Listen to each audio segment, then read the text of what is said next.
नमस्कार दोस्तों, स्वागत है आपका मेरी चैनल लोकेंद्र जी की रेमेडी में। दोस्तों, आशा करता हूँ आप सुखी, संपन्न और समृद्ध होंगे। उसके साथ खुश रहना बहुत जरूरी है। जो लोग खुश रहते हैं उनके पास कोई समस्या ज़्यादा देर नहीं टिक पाती। तो चलिए दोस्तों, आज की वीडियो का विषय एक बहुत ही सुंदर और कारगर विषय है। ये क्रिया करने का मौका आपको पूरी साल के अंदर एक ही बार मिलता है। दोस्तों, आप सभी जानते हैं वैशाख शुक्ल पक्ष की एकादशी को मोहिनी एकादशी के नाम से जाना जाता है। ये मोहिनी एकादशी नाम इसलिए पड़ा जिस टाइम देव और दानवों ने समुद्र मंथन किया था, उसमें बहुत सारी चीजें समुद्र से निकली थी। उनमें लास्ट में देवों के वैद्य धन्वंतरी एक अमृत कलश लेके प्रकट हुए थे और उस अमृत कलश को लेके देव और दानवों में झगड़ा शुरू हो गया और दानवों ने वो कलश हथिया लिया और उस कलश को वो पीने जा रहे थे। तो भगवान विष्णु ने भी ये चीज को देखा और उन्होंने देखा कि अगर ये दानव इसको पी जाएंगे राक्षस, तो ये अमरता प्राप्त कर लेंगे। तो उन्होंने उसी क्षण एक मोहिनी मतलब बहुत सुंदर स्त्री का रूप धारण किया और दानवों से वो कलश ले लिया। तो इस एकादशी को जो भगवान विष्णु ने रूप धारण किया है, मोहिनी रूप, उस रूप का बखान करना बहुत ही मुश्किल है, उसके लिए शब्द नहीं।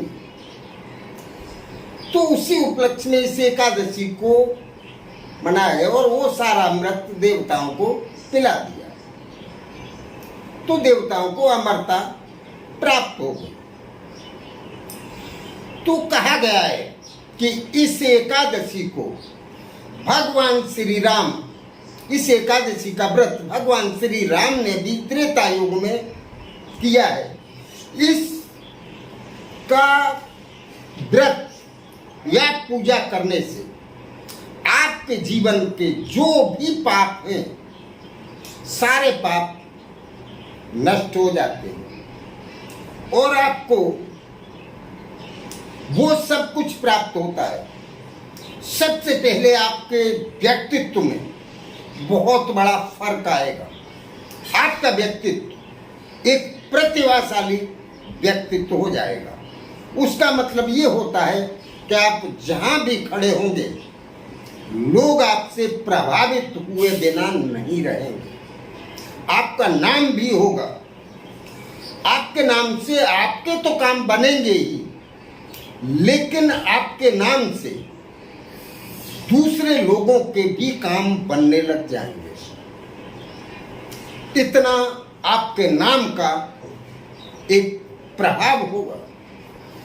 दोस्तों, इस एकादशी को करने से आपके घर में धन, संपत्ति, ऐश्वर्य और जो एक प्रतिष्ठित व्यक्ति के लिए जो होना चाहिए, वो सब कुछ आपके पास होगा और आपके नाम के चारों तरफ डंके बजेंगे। लोग आपके नाम की दुहाई देंगे एक दूसरे को, बहुत अच्छा व्यक्ति है। इस टाइप से आपका वैभव फैलने लग जाएगा और माता लक्ष्मी की कृपा आपके ऊपर अटूट बरसेगी। ये मोहिनी एकादशी दोस्तों 23 मई को शुरू हो रही है। 23 मई को ये मोहिनी एकादशी है। अगर आप इसमें व्रत कर सकें तो बहुत ही बेहतर होगा।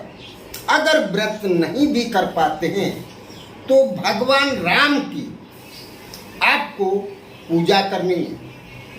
भगवान राम की पूजा आपको इसलिए करनी है क्योंकि भगवान राम विष्णु के ही अवतार थे, और इस दिन भगवान श्री राम की अगर आप एक छोटी सी पूजा कर लेते हैं तो दोस्तों इस जन्म के नहीं, आपके कई जन्मों के आपसे जाने अनजाने जो भी पाप हुए वो सारे पापों से आपको मुक्ति मिल जाएगी, और आपका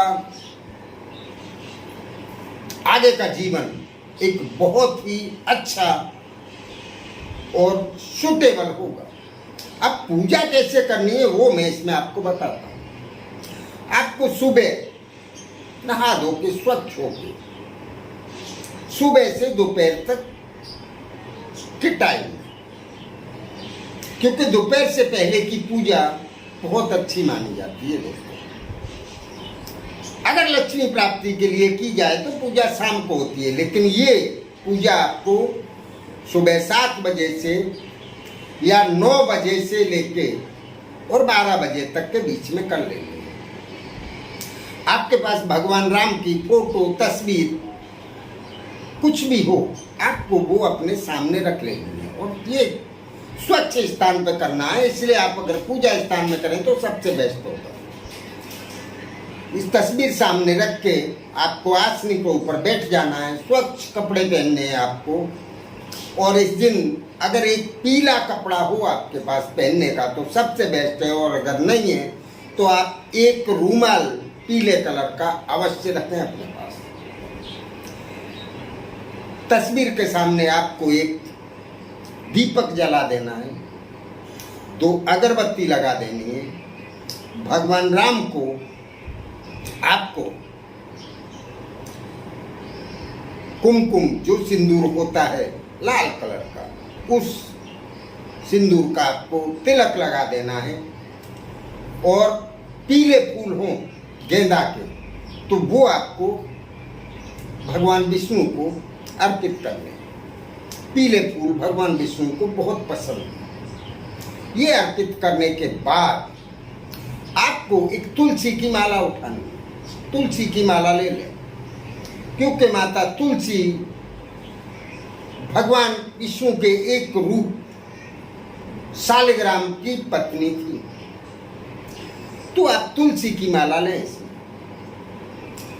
और सिर्फ राम के नाम की आपको एक माला करनी है।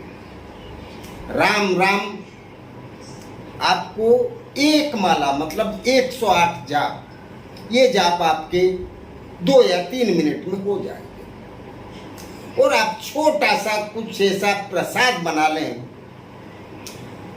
जो अगर आपने व्रत रखा है तो आप खुद भी उसको ग्रहण कर सकते हैं, जैसे पेड़े है, बर्फी है, इस टाइप का कोई मावा की बनी हुई मिठाई का आप प्रसाद रखें।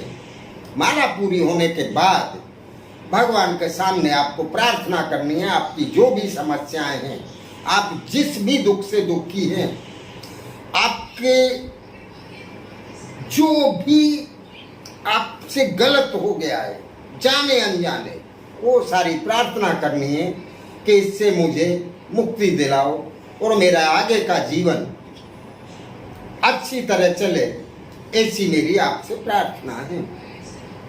कुछ मांगने की जरूरत नहीं है, बिना मांगे आपको सब कुछ मिल जाएगा जो आपके जीवन में जरूरी होगा वो। और बस दोस्तों, आप भोग लगा दें भगवान राम को, और वहाँ से उनके प्रणाम करके उठ जाए, और उस प्रसाद को आप पूरी फैमिली को बांट दें, और उसी प्रसाद को आप फलाहार के रूप में ग्रहण करें। दोपहर में दूध पी सकते हैं, फ्रूट ले सकते हैं, अनाज आपको नहीं खाना है। महिलाएं पुरुष दोनों कर सकते हैं इसको, और ये आप करके तो देखिए दोस्तों, आपके जीवन से हर समस्या अपने पोटला बिस्तर बांध के चली जाएगी, और आप जो चाहेंगे, जो करना चाहेंगे वो सब कुछ होगा।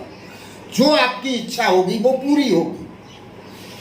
तो चलिए दोस्तों, ये क्रिया बहुत ही कारगर है, करने के लायक है, करते रहिए। इसका पारण आपको दूसरे दिन 24 तारीख को करना है।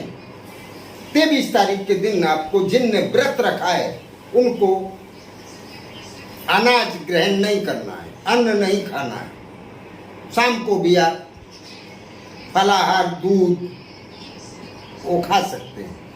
24 तारीख को आपको अन्न से इसका पालना करना है। और जिनने उपवास नहीं रखा है वो सिर्फ पूजा करें, प्रसाद बांटें और प्रसाद ग्रहण करें, उनको भी काफी कुछ अच्छा फल मिलेगा। तो करते रहिए, इसमें आपका श्रद्धा और विश्वास का होना बहुत जरूरी है। तो चलिए दोस्तों, ये क्रिया बहुत ही कारगर है, करने लायक है, करते रहिए। और करने में कोई असुविधा होती है तो पूछें अवश्य। नमस्कार दोस्तों।